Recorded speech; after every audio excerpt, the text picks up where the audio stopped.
அப்படிங்கிற பேர்ல ஒரு மோசடி நடந்துட்டு இருக்கு. லிட்டரலி இது ஒரு ஸ்கேம் நடந்துட்டு இருக்கு.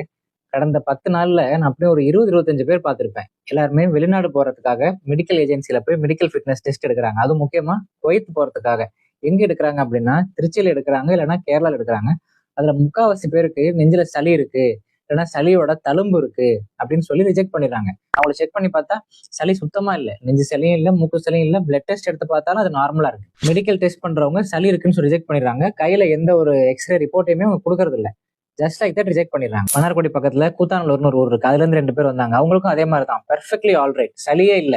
ஆனா மெடிக்கல் டெஸ்ட் பண்ணும்போது அன்ஃபிட்னு போட்டு கொடுத்துட்டாங்க. நம்ம மன்னார்குடி ஜிஹெச்ல சிடி ஸ்கேன் எடுக்க சொன்னேன். சிடி ஸ்கேன் ரிப்போர்ட் நார்மலா இருந்துச்சு. இதை வச்சு நீங்க கிளைம் பண்ணுங்க, ஏஜென்சில போய் பேசுங்க, சிடி ஸ்கேனே நார்மலா தான் இருக்கு, ஆனா நீங்க அன்ஃபிட் பண்ணிட்டீங்க அப்படின்னு சொல்லி கிளைம் பண்ணி, அதுக்கப்புறம் அவங்க 2 பேரும் குவைத்துக்கு போனாங்க.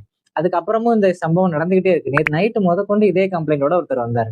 எதுக்காக இப்படி பண்றாங்கன்னு தெரியல. சரியான புரிதல் இல்லாம இப்படி பண்றாங்களா, இல்ல திரும்ப திரும்ப பணம் கட்ட வைக்கிறதுக்காக இது மாதிரி பண்றாங்களாங்கிறது எனக்கு தெரியல. நம்மளுடைய வெளியுறவுத்துறை இதை கொஞ்சம் கவனிச்சு பார்க்கணும். ஏன்னா இது மாதிரி நிறைய பேர் பாதிக்கப்படுறாங்க. இந்த மாதிரி வெளிநாடு போறவங்களுக்கு ஏற்படக்கூடிய பிரச்சனை எல்லாம் யாருமே பெருசா வெளியில பேசுறது இல்லை. அதனால யாருக்குமே இது வெளியே தெரிய மாட்டேங்குது. இதுல நம்ம கவர்மெண்ட் ஸ்ட்ரிக்டா ஆக்ஷன் எடுக்கணும். வெளிநாடு போறவங்க அந்த ஏஜென்சில மட்டும்தான் போய் டெஸ்ட் எடுக்கணும் அப்படின்னு அவசியம் இல்லை. என்னென்ன டெஸ்ட் தேவையோ எல்லாத்தையும் அவங்க பக்கத்துல உள்ள மெடிக்கல் காலேஜ்லயோ இல்ல ஜிஹெச்லயோ எடுத்துட்டு போறாங்க. அதுல கிளியரா இருந்தா ஓகே பண்ணுங்க. அந்த ஏஜென்சில தான் எடுக்கணும் அப்படின்னு சொல்றது தப்பு இல்ல.